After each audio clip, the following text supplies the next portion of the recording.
حدیث میں ہے کہ جناب نبی کریم صلی اللہ علیہ وسلم کو جب ان کے ارادے کی اطلاع ہوئی اور پورے واقعے کی، آپ نے صحابہ کو جمع کیا، ممبر پر تشریف لائے اور کھڑے ہو کر آپ نے خطاب فرمایا۔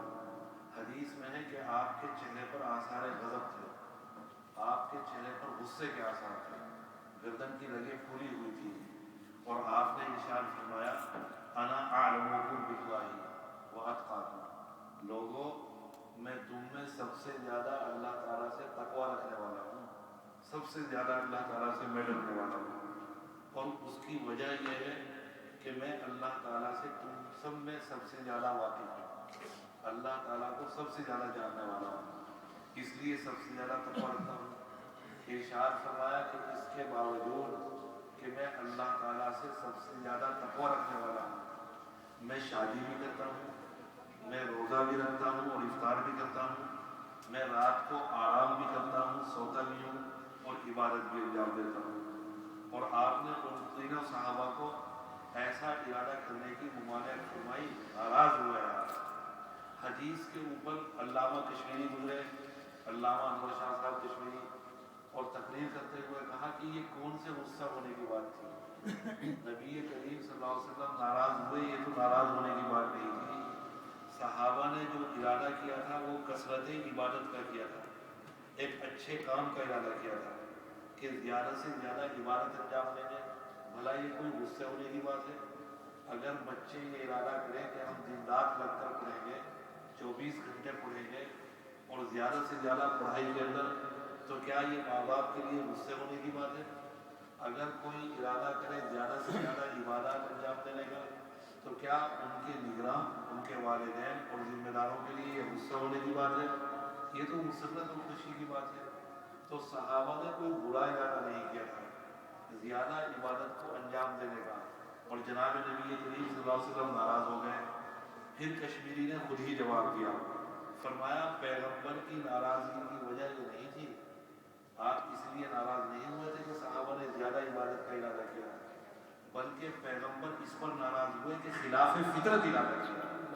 یہ انسان کی فطرت کے خلاف ہے کہ وہ رات بھر نہ سوئے، یہ انسان کی فطرت کے خلاف ہے کہ وہ شادی نہ کرے، یہ انسان کی فطرت کے خلاف ہے، اس کی سرشت کے، اس کی جبلت کے، اس کے مزاج کے، اس کی تخلیق کے خلاف ہے کہ انسان روزہ رکھتا ہے اور کھائے پیے نہیں۔ پیغمبر کو خلاف فطرت امور پر غصہ آتا تھا، پیغمبر کثرت عبادت اور زیادہ عبادت کے انجام نہیں پر ناراض نہیں ہوئے۔ علامہ کشمیری اب جناب نبی کریم صلی اللہ علیہ وسلم اس حدیث میں فرما رہے ہیں کہ مجھ سے اتنی محبت کرو جتنی اولاد سے نہیں، جتنی تمہیں اپنے ماں باپ سے نہیں، جتنی کائنات میں کسی اور چیز سے نہیں، اور آپ کا مطالبہ محض محبت کرنے کا نہیں، بلکہ آپ کا مطالبہ یہ ہے کہ ایمان مکمل نہیں ہوگا، ایمان کی تکمیل نہیں ہوگی، ایمان کامل نہیں ہوگا۔ گویا کہ جناب نبی کریم صلی اللہ علیہ وسلم نے اپنی ذات گرامی اور ذات اقدس سے محبت کو ایمان کے ساتھ براہ راست جوڑ دیا کہ ایمان مکمل نہیں ہوگا اگر محبت کے اندر نقص ہوگا۔ علماء حیران ہیں، پریشان ہیں کہ کیا جواب دیں۔ حضرات علماء نے محبت کی قسمیں بیان کرنی شروع کی، کہا کہ محبت کی چند اقسام ہیں، ایک حب طبعی ہے، ایک حب احسانی ہے، ایک حب جمالی ہے، ایک حب کمالی ہے۔ حب جمالی تو یہ ہے کہ آپ کو کسی کے ساتھ محبت ہو جائے، تعلق ہو جائے اس کے جمال کی وجہ سے، اس کے حسن کی وجہ سے، اس کی جاذبیت اور اس کی کشش کی وجہ سے کہ بڑے حسین ہیں، بڑے خوبصورت ہیں، قلب متوجہ ہوا، دل کا میلان اس جانب ہوا اور آپ اس سے محبت کرنے لگے۔ دیکھیے جناب نبی کریم صلی اللہ علیہ وسلم نے ارشاد فرمایا کہ یوسف اخی صبیح و انا ملیح، کہ یوسف میرے بھائی جو کہ پیغمبر ہیں وہ گورے چٹے تھے، اور یوسف علیہ السلام کا حسن بطور معجزہ تھا۔ حضرت کا جو حسن تھا وہ اللہ تعالیٰ نے معجزے کے طور پر عطا فرمایا تھا۔ حضرت کے حالات میں لکھا کہ جب کبھی مصر کے بازار میں نکل جاتے تھے یوسف علیہ السلام، مارکیٹ پھیل جاتی تھی، پورا بازار پھٹک جاتا تھا، حیران لوگ اور عورتیں چھتوں پر چڑھ جاتے ہیں، بچے اپنی جگہ رک جاتے ہیں اور وہیں پر کھڑے رہ جاتے ہیں، اور حضرت کا جو کبھی بہادر سے گزر ہوتا تو ایسا حسن اللہ تعالیٰ نے عطا فرمایا تھا۔ پیغمبر صلی اللہ علیہ وسلم ارشاد فرما رہے کہ یوسف و اخی سبی ہوں، میرے بھائی یوسف گورے چٹے ہیں، وہ انا ملیح ہوں اور میں ان کے مقابلے میں ملیح ہوں۔ حضرات علماء لغت نے لکھا اہل عرب میں کہ سبی عربی زبان میں کہتے ہیں جس کا رنگ گورا چٹا ہو، جسے دیکھ کر ایک مرتبہ طبیعت متحیر ہو جائے، حیرت زدہ ہو جائے، لیکن دیکھ لینے کے بعد طبیعت بڑھ جائے، جی بڑھ جائے، جسے کہتے ہیں طبیعت سیر ہو جائے۔ اور ملیح کہتے ہیں جس کے حسن کے اندر نمک ہو، جس کو دیکھتے رہو اور طبیعت نہ بڑھے، کبھی کرنکھیوں سے دیکھ رہے ہیں، کبھی نظر بچا کر دیکھ رہے ہیں، جتنا دیکھو اتنا ہی دیکھنے کو جی چاہے۔ تو پیغمبر نے فرمایا کہ میں ملیح ہوں، میرے حسن کے اندر ملاحت ہے۔ ام سلمہ رضی اللہ تعالیٰ عنہا جناب نبی کریم صلی اللہ علیہ وسلم کی ازواج مطہرات میں ہے، بڑی ذکی، بڑی ذہین اور بڑی سمجھدار۔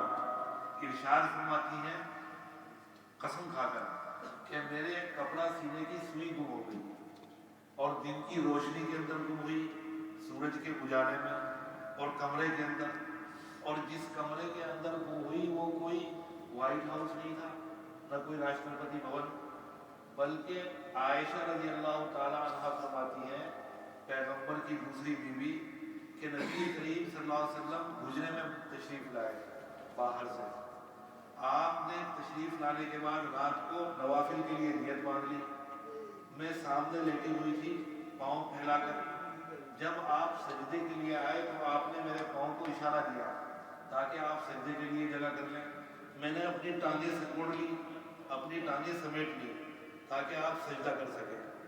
سجدہ کرنے کے بعد جب آپ واپس گئے قیام کے اندر، پھر میں نے ٹانگیں پھیلا دی، پھر آپ دوبارہ سجدے میں آئے تو پھر آپ نے اشارہ دیا۔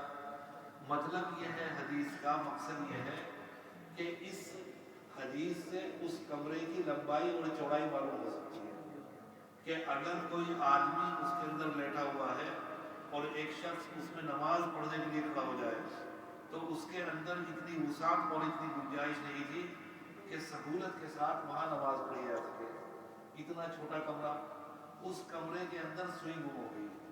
کہتی ہیں کہ خدا کی قسم میں نے سورج کی روشنی میں تلاش کرنے کی کوشش کی، مجھے نہیں ملی۔ شام کو غروب آفتاب کے بعد شب میں جب جناب نبی کریم صلی اللہ علیہ وسلم تشریف لائے تو آپ کے جمال انور اور آپ کے چہرے کے نور میں خدا کی قسم مجھے میری سوئی مل گئی۔ یہ جناب نبی کریم صلی اللہ علیہ وسلم کا حسن ہے، یہ آپ کی کشش ہے، یہ آپ کا جمال ہے، یہ آپ کی خوبصورتی ہے۔ تو محبت کی ایک بنیاد ہے خوبصورتی اور کشش اور جاذبیت، اور محبت کی ایک بنیاد ہے قرب، قرابت۔ آپ کو اپنی اولاد سے محبت، اولاد کو آپ سے محبت، اس کی بنیاد قرب ہے۔ جو چیز جتنی ہمارے سے قریب ہوگی اتنی محبت۔ ہمیں اپنی آنکھ سے محبت ہے، آنکھ کو بچاتے ہیں، گرمی سے بچا رہے ہیں، دھول سے بچا رہے ہیں، کسی قسم کی چوٹ سے بچا رہے ہیں، اس لیے کہ ہمارے جسم کا ایک حصہ ہے۔ ہم اپنے جسم کو بچا کے چلتے ہیں کہ یہ اعضاء، یہ ہاتھ، یہ پاؤں ہمارے جسم کے سب سے زیادہ قریب واقع ہوئے، ہمارے جسم کا۔ اولاد ماں باپ کے جسم کا ایک حصہ ہے، اور خاص طور سے ماں کا تو ایک عجیب و غریب حصہ ہے۔ چین کے اندر عجیب و غریب واقعہ پیش آیا، میں نے چین کی تاریخ میں وہ واقعہ دیکھا کہ قحط پڑا ہے، عظیم الشان قحط تاریخ کے اندر، اور ایسا قحط پڑا، ایسا قحط کہ علامہ الحفیظ، اس قحط کے اندر انسان اتنا مجبور ہو گیا کہ ایک دوسرے کو کھانے لگا۔ لکھا ہے کہ ایک نوجوان بیٹا اور اس کی بوڑھی ماں غذا کی تلاش میں دونوں جنگل کے اندر پہنچ گئے کہ جنگل کے اندر کوئی جنگلی پھل کھا کر اپنی زندگی کو آگے بڑھائیں۔ وہاں چلتے چلتے ایک موقع ایسا آیا کہ کچھ نہیں ملا۔ آخر میں بوڑھی ماں نے نوجوان بیٹے سے کہا کہ بیٹا اب ایسا لگتا ہے کہ شاید کھانے کے لیے کچھ میسر نہ ہو، اور میں زندگی کا گرم اور سرد سب چکھ چکی، میں نے تمام عمر کے مراحل طے کر لیے، تمام تجربات کر لیے زندگی کے، میں نے عمر گزار دی، اپنی زندگی میں جی لی، تجھے ابھی کچھ کرنا باقی ہے، کچھ دیکھنا باقی ہے، لہذا اب ایسا کر کے مجھے ذبح کرو، مجھے کھا لے۔ اپنی جان بچانے کے لیے لکھا ہے کہ نوجوان نے ذبح کر دیا ماں کو کھانے کے لیے۔ عجیب، کھانے کے لیے جیسے ہی بیٹھا پولیس پہنچ گئی، امدادی پارٹی جو ایسے واقعات کو روکنے کے لیے گشت کر رہی تھی، راؤنڈ پر تھی جنگل کے اندر، تو وہاں دیکھا کہ لاش پڑی ہوئی ہے بوڑھی کی، اور یہ نوجوان وہاں پر موجود، ہاتھ خون کے اندر، سمجھ گئے، گرفتار کر لیا۔ اس نوجوان کے ہاتھوں میں ہتھکڑیاں ڈال دی۔ جو واقعے کے اندر سنانا مقصود ہے لکھا تھا وہ یہ کہ جب پولیس اس نوجوان کو گرفتار کر کے لے چلی تو ماں کا پیٹ چاک ہوا تھا، آنکھیں باہر تھیں، آنتوں نے اپنی جگہ سے حرکت کی اور پولیس کے قدموں میں جا کر پڑ گئی۔ گویا کہ پولیس سے اس موقع پر بھی، مرنے کے بعد بھی، یہ درخواست اور رحم کی درخواست کہ میرے بیٹے کو گرفتار نہ کیا جائے۔ تو یہ ماں کی محبت ہے، اور اس کا منشا، اس کی بنیاد قرب ہے، ماں کے جسم کا، ماں کے خون کا، ماں کی ہڈیوں کا ایک حصہ ہے اولاد، سب سے زیادہ محبت ہے۔ یہی وجہ ہے کہ سب سے زیادہ احترام کی جناب نبی کریم صلی اللہ علیہ وسلم نے ہدایات جاری کی۔ آپ نے ارشاد فرمایا کہ 3 چیزوں کا دیکھنا ہی عبادت ہے، خانہ کعبہ کا دیکھنا عبادت ہے، قرآن مجید کا دیکھنا ہی عبادت ہے، ماں کا چہرہ دیکھنا ہی عبادت ہے۔ مقصد یہ ہے حدیث سے کہ جو عظمت، جو تقدس خانہ کعبہ کو حاصل ہے، قرآن مجید کو حاصل ہے، وہ ماں کے چہرے کو حاصل ہے۔ حدیث یہ بتا رہی ہے کہ جتنا باعظمت خانہ کعبہ ہے، جتنی باعظمت قرآن مجید ہے کلام الہی، اتنا ہی باعظمت اللہ تعالیٰ کے یہاں ماں کا چہرہ ہے۔ یہ بتانا چاہتے ہیں۔ تو ماں باپ کی محبت طبعی ہے۔ اب جناب نبی کریم صلی اللہ علیہ وسلم ارشاد فرما رہے ہیں کہ محبت اتنی ہو مجھ سے کہ جتنی اپنی اولاد سے نہ ہو، اپنے ماں باپ سے نہ ہو۔ یہ تو غیر ارادی چیز ہے، یہ کیسے ممکن ہو سکتا ہے کہ اتنی محبت ہو؟ علامہ کشمیری بھی حدیث پر گزرے اور تقریر کی۔ افسوس کی بات یہ ہے کہ وقت کم ہے، میں آپ کے سامنے پوری بیان نہیں کر سکتا۔ بہرحال اتنا عرض کروں کہ آپ نے فرمایا کہ ایمان مکمل نہیں ہوگا، محبت مجھ سے ہونی چاہیے۔ محبت کیا ہے اور محبت کے تقاضے کیا ہیں؟ حضرت مولانا رشید احمد صاحب گنگوہی دارالعلوم دیوبند کے ایک زبردست عالم گزرے، کتاب عالم کے نام سے مشہور ہے۔ حضرت سے ایک پٹھان مرید ہو گئے، خان صاحب۔ خان صاحب کا حلیہ عجیب تھا۔ خان صاحب اپنی داڑھی کے 2 حصے کرتے تھے، ایک ادھر چڑھاتے تھے، ایک ادھر۔ موٹی موٹی مونچھیں رکھی ہوئی تھی، انہیں تاؤ دیتے تھے، چوڑی دار پائجامہ پہنتے تھے، چست بہت زیادہ۔ جب حضرت گنگوہی سے بیعت ہو گئے تو دوسرے مریدین نے خان صاحب سے کہا کہ خان صاحب آپ اب حضرت سے مرید ہو گئے، حضرت کے دامن میں، اب یہ وضع قطع، یہ حلیہ، یہ رنگ و روپ، یہ انداز اچھا نہیں، اب اپنا لباس بدلیے، اپنے طور و طریق بدلیے، اپنی داڑھی کو صحیح کیجیے، شریعت کے مطابق کیجیے۔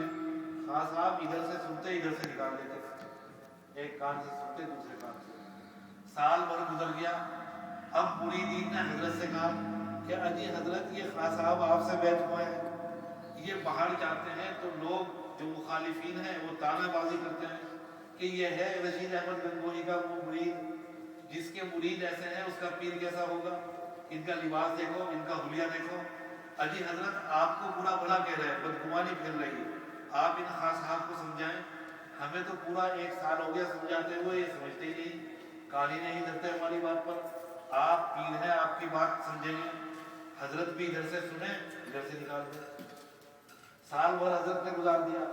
ایک دن جمعہ کے دن اچانک حضرت نے بلایا خان صاحب کو اور فرمایا میاں خان صاحب یہاں۔ وہ خان صاحب آ گئے۔ حضرت نے فرمایا کہ خان صاحب جو پاجامہ آپ پہن رہے ہیں اور یہ لباس، کوئی آپ کے پاس اور بھی ہے، زیادہ بھی ہے اس کے علاوہ؟ کہ جی حضرت ہے۔ کاغذ ہمیں لا دیجیے، اور کہا کہ خان صاحب ہم سے دہاڑی چڑھانا نہیں آتی آپ کی طرح، ہماری داڑھی بھی چڑھا دیجیے، اور خان صاحب یہ مونچھیں ہماری بڑی ہو جائیں گی تو ان کو بھی ہمارے تاؤ دیجیے۔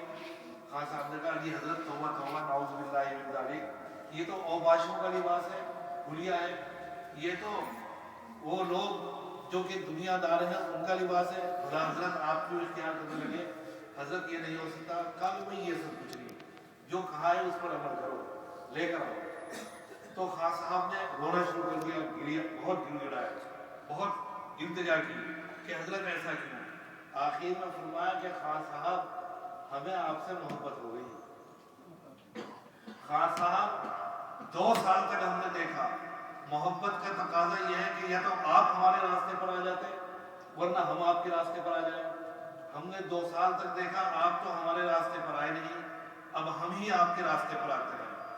بس جناب نبی کریم صلی اللہ علیہ وسلم کا جو فرمان ہے اور آپ کا ارشاد کہ محبت مجھ سے سب سے زیادہ، آپ سے محبت کا طریقہ یہ ہے کہ آپ کا راستہ اختیار کرنا، آپ کی سنت اختیار کرنا، آپ کا طریق اختیار کرنا، آپ کی ہدایات پر، آپ کے ارشادات پر عمل درآمد۔